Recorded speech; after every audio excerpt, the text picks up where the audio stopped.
মালয়েশিয়ার দ্বীপরাজ্য সারওয়াকের পাম বাগানে 2 লাখেরও বেশি কর্মীর প্রয়োজন, কিন্তু কিছু প্রশাসনিক সমস্যার কারণে কর্মী নিয়োগ প্রক্রিয়া দীর্ঘ সময় নিচ্ছে। এই সমস্যা সমাধানে দ্রুত কর্মী অনুমোদন প্রক্রিয়া চালু করার প্রয়োজনীয়তা উল্লেখ করেছেন রাজ্য সরকারের খাদ্য, শিল্প, পণ্য ও আঞ্চলিক উন্নয়ন মন্ত্রী দাতুক সেরি ডাক্তার স্টিফেন রুন্ডি।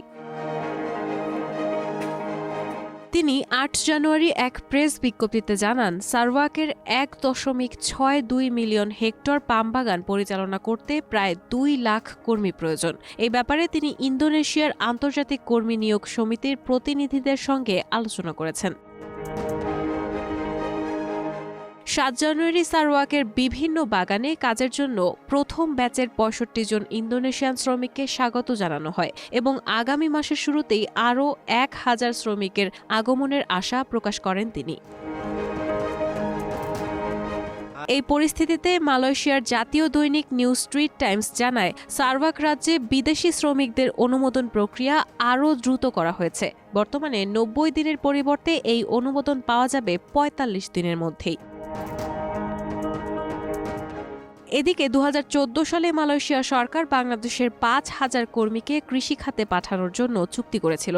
তবে তখন কিছু রাজনৈতিক কারণে তা বাস্তবায়িত হয়নি। কিন্তু গত বছর জুলাই মাসে বাংলাদেশি হাইকমিশনার মোহাম্মদ গোলাম সারোয়ার সারওয়াক রাজ্যের সরকার প্রধান দাতুক পাটিঙ্গি তানশ্রী আবাং জোহারি তুং ওপেংয়ের সঙ্গে বৈঠক করেন। ওই বৈঠকে সারওয়াক রাজ্য সরকার বাংলাদেশ থেকে দক্ষ কর্মী নিয়োগের ব্যাপারে আগ্রহ প্রকাশ করে। বাংলাদেশি সরকারও এই বিষয়ে পূর্ণ সহযোগিতার আশ্বাস দিয়েছে। এছাড়া বাংলাদেশ থেকে পেশাগত দক্ষ কর্মী নিয়োগ এবং ব্যবসা বাণিজ্য সম্প্রসারণ নিয়ে আরও বিস্তারিত আলোচনা হয়েছে। সারওয়াক রাজ্যে বাংলাদেশি কর্মীদের কাজের সম্ভাবনা প্রসারিত হওয়া নিয়ে উৎসাহ প্রকাশ করা হয়েছে। বাংলাদেশ হাইকমিশন জানায়, 2023 সালের প্রথমার্ধে 20 জন কর্মী স্টিল মিলের কাজে নিয়োগ পেয়েছিল, যেখানে তারা ভালো আয় করছেন। বর্তমানে সারওয়াক রাজ্যে বাংলাদেশি কর্মী নিয়োগের প্রক্রিয়া চলছে, যদিও এ বিষয়ে দূতাবাস বা মন্ত্রণালয়ের কাছে সুনির্দিষ্ট তথ্য পাওয়া যায়নি। তবে কিছু কোম্পানির জন্য অনুমোদন সত্যায়িত হয়েছে এবং কর্মী নিয়োগ চলছে। তবে বিশেষজ্ঞরা সতর্ক করে জানিয়েছেন যে সারওয়াক একটি পাহাড়ি এলাকা হওয়ায় বাংলাদেশি শ্রমিকদের বিভিন্ন ধরনের অধিকার সংক্রান্ত সমস্যায় পড়তে হতে পারে। বাংলাদেশে সারওয়াকের কোনো মিশন না থাকায় শ্রমিকদের সমস্যার মোকাবেলা করা কঠিন হতে পারে। ফলে তাদের চাকরি এবং বীমা কভারেজ নিশ্চিত করার পরই তাদের কর্মস্থলে পাঠানো উচিত।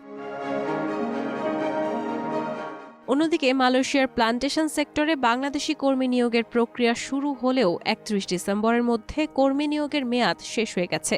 বাংলাদেশ সরকার জানিয়ে দিয়েছে যে 15 জানুয়ারির মধ্যে বহির্গমন ছাড়পত্র নিতে হবে এবং মালয়েশিয়ায় প্রবেশের শেষ সময়সীমা 31 জানুয়ারি 2025 পর্যন্ত। এছাড়া বাংলাদেশি রিক্রুটিং এজেন্টরা কর্মীদের কাছ থেকে সরকারের নির্ধারিত অভিবাসন ব্যয়ের অতিরিক্ত অর্থ আদায় করতে পারবে না। সব ধরনের লেনদেন লিখিত দলিল বা ব্যাংক হিসাবের মাধ্যমে করতে হবে এবং রিক্রুটিং এজেন্টরা কর্মীদের স্বাস্থ্য পরীক্ষা, ভিসা এবং বিমান টিকিট নিশ্চিত করবেন। রায়হানা মুন, প্রবাস খবর।